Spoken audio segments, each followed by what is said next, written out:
Bonjour, chers élèves, on va voir une leçon de grammaire aujourd'hui. Je distingue les compléments du verbe et les compléments de phrase. Alors, d'abord, on va essayer de lire les phrases proposées ici. Les élèves préparent un spectacle. Les élèves préparent un spectacle dans la salle des fêtes. Cette semaine, les élèves préparent un spectacle. Cette semaine, les élèves préparent un spectacle dans la salle des fêtes. Dans la salle des fêtes, les élèves préparent un spectacle.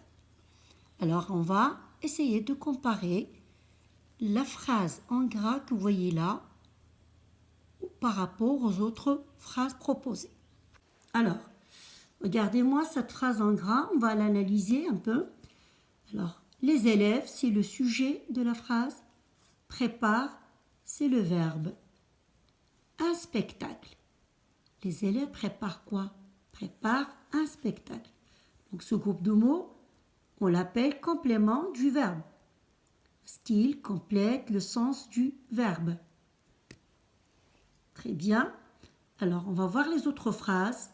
Qu'est-ce qu'on a rajouté par rapport à la phrase en gras ou à la phrase minimale ici.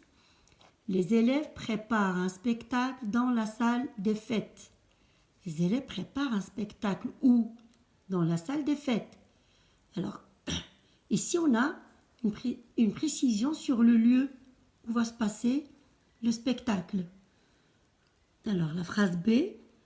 Cette semaine, les élèves préparent un spectacle.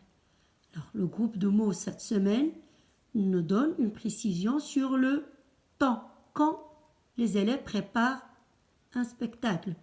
C'est cette semaine, dans la phrase. Alors, dans la phrase C, on a rajouté les deux groupes nominaux. Cette semaine et dans la salle de fête. Ça veut dire le temps et le lieu. Donc, on a plus d'informations dans la phrase C.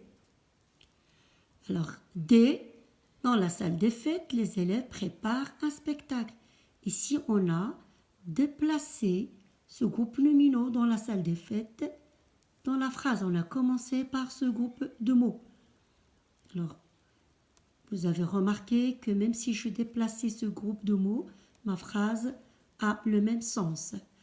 Alors, je reviens pour vous dire que ces groupes de mots ici que vous voyez en rose nous donnent plus d'informations sur la phrase. Donc, on les appelle compléments de phrase. Alors, si je compare cette phrase, donc elle est la plus courte, elle donne moins d'informations que les autres phrases, mais elle donne le minimum nécessaire à la bonne compréhension de la phrase.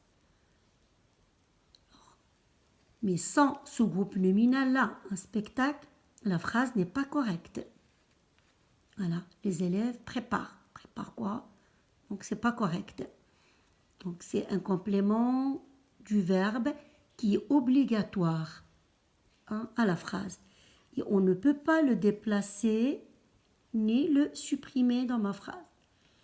Par contre, les compléments de phrase, alors ces groupes nominaux que vous voyez ici en rose, ils donnent des précisions supplémentaires.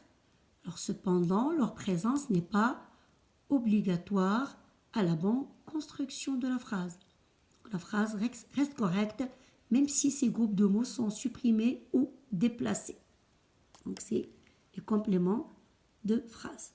Alors un résumé où je récapitule ce que je viens de dire, c'est que le complément ou le complément du verbe, il est obligatoire et à la phrase, et les compléments de phrase sont facultatifs. Ça veut dire qu'ils ne sont pas obligatoires à la compréhension de la phrase.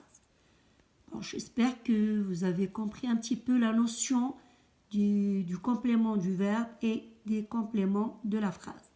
Alors bon courage et à la prochaine leçon.